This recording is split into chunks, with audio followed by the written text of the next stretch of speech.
Subscribe to our channel by clicking the subscribe button. Click the bell button and enjoy the latest uploads from our channel. Everyone, स्वागत है आप सभी का हमारे YouTube channel success thunder में। तो आज हम लोग ये एक 7% की पजल को सॉल्व करेंगे और देखते हैं कि इस टाइप की पजल आपको कौन से एग्जामिनेशन में देखने को मिल सकती है और कितने समय में इसको सॉल्व करना चाहिए, ये मैं आपको वीडियो के अंत में बताऊंगी। सबसे पहले आप क्वेश्चन को देख लीजिएगा, स्क्रीनशॉट ले लीजिएगा, खुद से ज़रूर सॉल्व करने की कोशिश करिएगा, फिर वीडियो को वॉच करिएगा। तो ये क्वेश्चन रहा हिंदी में, इसका आप स्क्रीनशॉट ले लीजिए। इसके बाद ये क्वेश्चन है सेम इंग्लिश में।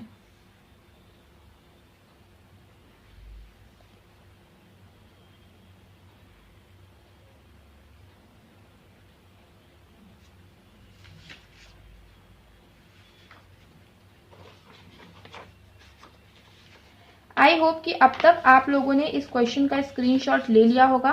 तो चलिए अब देखते हैं कि इस टाइप के क्वेश्चंस को कैसे सॉल्व करना है।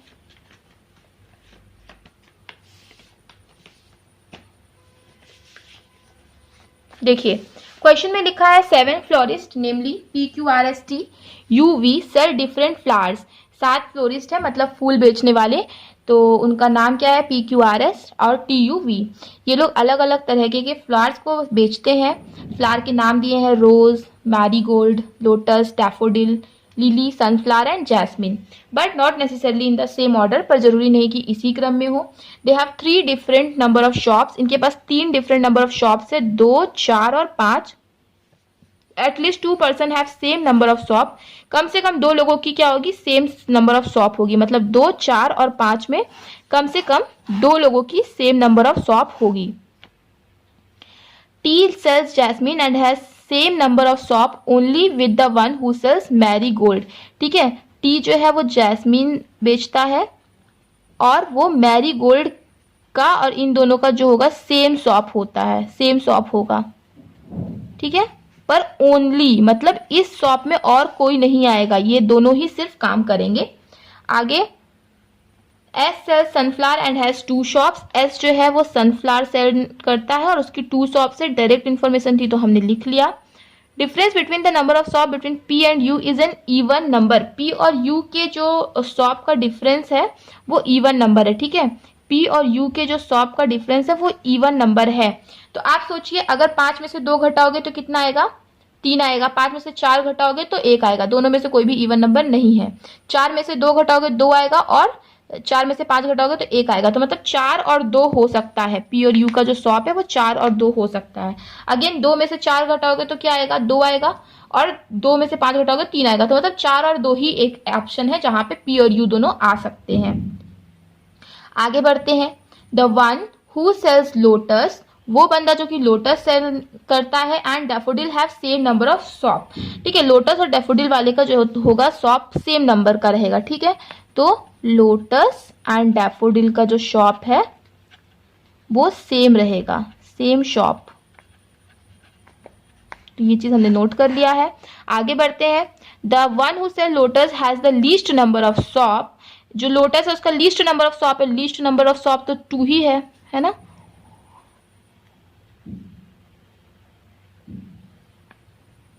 ठीक है, लोटस वाला का जो है वो लीस्ट नंबर ऑफ शॉप है। The one who sells lotus has the least number of shop. P sells rose and R has 4 shop. P जो है वो रोज सेल करता है और R की जो है वो 4 शॉप है। ठीक है, T has more shops than V. T की जो है वो शॉप ज्यादा है V से। ठीक है, मोर शॉप, ज्यादा शॉप है किससे, V से।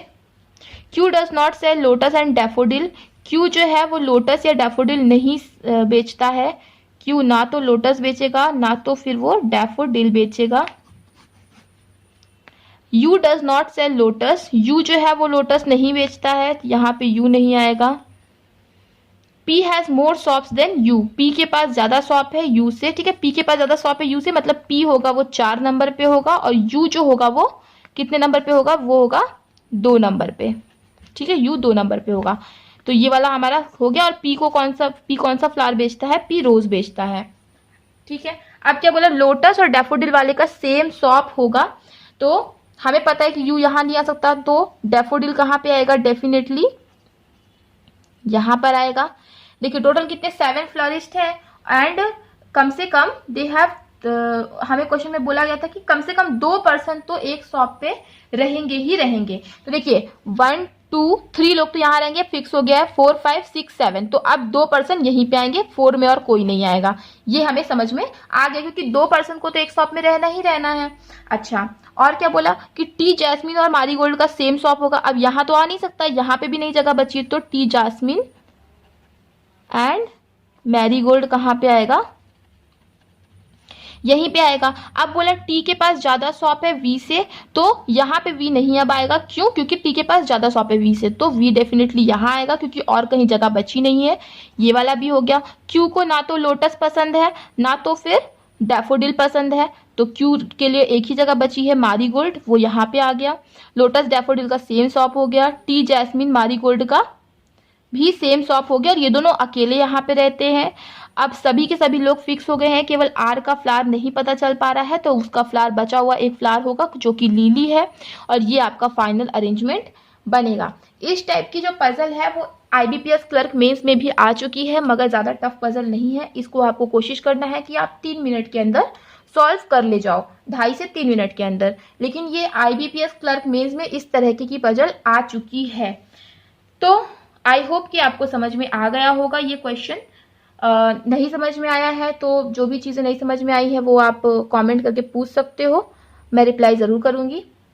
तो चलिए अब एक और क्वेश्चन सॉल्व करते हैं। अब ये एक ब्लड रिलेशन का क्वेश्चन है, तो आइए चलिए इसको भी एक बार सॉल्व कर लेते हैं। देखिए इसमें लिखा है there are 9 members DFMN PRTU and Y are in the family. एक फैमिली में 9 मेंबर्स हैं। T is daughter of M। M की T क्या है? डॉटर है। डॉटर है मतलब फीमेल है, तो उसको मैं डिनोट करने के लिए माइनस का साइन लगा देती हूँ। आप कोई भी साइन लगा सकते हैं या स्मॉल f और m भी करके लिख सकते हैं फीमेल और मेल को डिनोट करने के लिए। तो T is daughter of M, T जो है वो M की डॉटर है। M who is father of D, M जो कि फादर है D का भी, ठीक है। T is daughter of M, M who is father of D, M जो कि D का पिता है। U is daughter in law of R। अब इसको हम इसमें नहीं अलग से लिखेंगे, क्यों? क्योंकि इसमें हम अभी सेट नहीं कर सकते। तो U जो है वो R की डॉटर इन लॉ है, मतलब R का कोई ना कोई बेटा होगा जिसकी वाइफ कौन होगी? U होगी। मेल फीमेल को डिनोट करने के लिए अगेन मैंने साइन लगाया है। U is daughter in law of R। P is grand father of F। P जो है वो ग्रैंड फादर है किसका? F का, मतलब इसका कोई ना कोई बेटा या बेटी होगी जिसका बेटा या बेटी होगी F। D is brother of U। D जो है वो U का ब्रदर है, ठीक है। U का ब्रदर कौन है? D है। ब्रदर है तो फिर मेल है, मतलब प्लस का साइन लगेगा। Y is son in law of N। Y जो है वो N का सन इन लॉ है, ठीक है। तो N का सन इन लॉ है, मतलब N की कोई ना कोई बेटी होगी जिसका पति कौन होगा? Y होगा, ठीक है। Y is son in law of N। There are 3 married couple, 3 couple हैं, ठीक है। इस चीज को याद रखना है, 3 कपल हैं। N has only 2 daughters. N की केवल 2 डॉटर हैं, तो एक डॉटर ये हो गई और एक और डॉटर है। N has only 2 daughters. F is not male, F male नहीं है, मतलब F क्या है? फीमेल है, ठीक है। यहाँ से क्वेश्चन खत्म होता है। हमने कंडीशंस को नोट कर ली। अब हमें इन सभी 4 फिगरों को कंपाइल करना है। कैसे कंपाइल करेंगे आइए चलिए देखते हैं। तो बस हमें धीरे धीरे करके चीज़ों को समझकर उसको कंपाइल करने की कोशिश करना है। तो देखिए यहाँ पे लिखा हुआ है, सबसे पहले इस फिगर को जोड़ सकते हैं। देखिए D जो है वो ब्रदर है किसका? U का। D U का ब्रदर है, मतलब इनके ही बच्चे होंगे कौन? U होगी इसी की बच्ची, और इसका कोई ना कोई एक हस्बैंड है, ठीक है। और इसका माता या पिता जो भी है वो R होंगे, ठीक है। इसके माता या पिता जो भी होंगे वो R होंगे, ठीक है। तो इस फिगर को हमने इसमें क्या किया? जोड़ दिया कि R का कोई ना कोई बेटा होगा जिसकी वाइफ होगी U, और U जो है वो डॉटर किसकी है? U डॉटर है M की, क्योंकि T और D क्या है? M के ही बच्चे हैं, ठीक है। तो U डॉटर किसकी होगी? M की होगी। अच्छा, और एक चीज ये बोला गया था कि N की केवल 2 ही डॉटर्स हैं, तो हो सकता है एम और एन कपल बनाए क्योंकि इनके भी 2 ही डॉटर है। 2 डॉटर का मतलब ये नहीं कि 2 बच्चे हैं, 2 डॉटर हैं, 2 लड़कियां हैं, मतलब एक बेटा भी हो सकता है या 2-3 बेटे भी हो सकते हैं। तो इन दोनों फिगर को क्या किया हमने, कंपाइल कर लिया। अब हमें इन दोनों फिगर्स को भी कंपाइल करना है। देखिए क्वेश्चन में क्या बोला गया है कि 3 कपल हैं, तो हमें 3 कपल्स को मिलाना है, 3 कपल्स बनाने हैं। देखते किस तरीके से बन पाते हैं। देखिए बोला है कि एन का क्या है, सन इन लॉ होगा कौन, वाई होगा। तो एन का सन इन लॉ होगा कौन, वाई। तो अब आप एक चीज देख पा रहे हो कि केवल यहीं पे एक हो सकता है कि एन यहाँ पे आ जाए तभी उसका सन इन लॉ वाई हो सकता है, बाकी कोई फिगर में ऐसा कुछ स्पेस बचा नहीं है जहां पे आप एन का सन इन लॉ वाई को बना सको। तो एक बार हम लोग ट्राई करके देख लेते हैं कि एन को यहाँ रखते हैं, ये दूसरा कपल बन गया हमारा, और एन का सन इन लॉ हो गया वाई, और एन की क्या हो गई, 2 बेटियां। तो ये कंडीशन, सारी कंडीशन सेटिस्फाई हो रही हैं। एक कपल हो गए, 2 कपल हो गए। अब पी का हम आर के साथ कपल बना सकते हैं, ठीक है। पी क्योंकि मेल है तो आर डेफिनेटली फीमेल होगी, और इनके पी जो है वो क्या है, ग्रैंडफादर था एफ का, तो ये दोनों कपल है तो इनके ही बच्चे होंगे एफ, है ना, इनका इन दोनों के ही बच्चा होगा एफ। अब नंबर ऑफ पर्सन काउंट करना है, 1 2 3 4 5 6 7 8 9। तो 9 पर्सन भी हो गए, सब 3 कपल भी बन गए, और सबके हमें जेंडर भी पता हो गए, सबके जेंडर भी क्लियर हो गए। बाकी और कोई ऐसी जगह है नहीं जहां पे आप इनको फिक्स कर पाते। तो यही आपका फाइनल अरेंजमेंट बनेगा, और इन सभी को हमने कंपाइल कर दिया। तो ब्लड रिलेशन के क्वेश्चंस ऐसे ही सॉल्व होते हैं। फिगर्स को पहले अलग अलग ड्रॉ करना पड़ता है, फिर उसको कंपाइल करना पड़ता है। तो जिसको भी प्रॉब्लम है ब्लड रिलेशन के क्वेश्चन में, तो ये एक छोटा सा मैंने क्वेश्चन दिया था। बाकी अगर और भी प्रॉब्लम है तो ब्लड रिलेशन का एक मैंने सीरीज बनाया हुआ है जो कि मेरे प्लेलिस्ट में है, आप मेरे प्लेलिस्ट में जाकर के चेक कर सकते हो, जहां पे मैंने प्री लेवल से लेकर के मेंस लेवल तक के क्वेश्चंस को सॉल्व कराया है। सॉल्व करने की क्या ट्रिक होती है ब्लड रिलेशन के क्वेश्चंस को, वो मैंने वहां पे अच्छे से एक्सप्लेन किया है। तो जिसको भी प्रॉब्लम है ब्लड रिलेशन के क्वेश्चन को सॉल्व करने में आती है, तो वो वहां से जाकर के चेकआउट कर सकता है।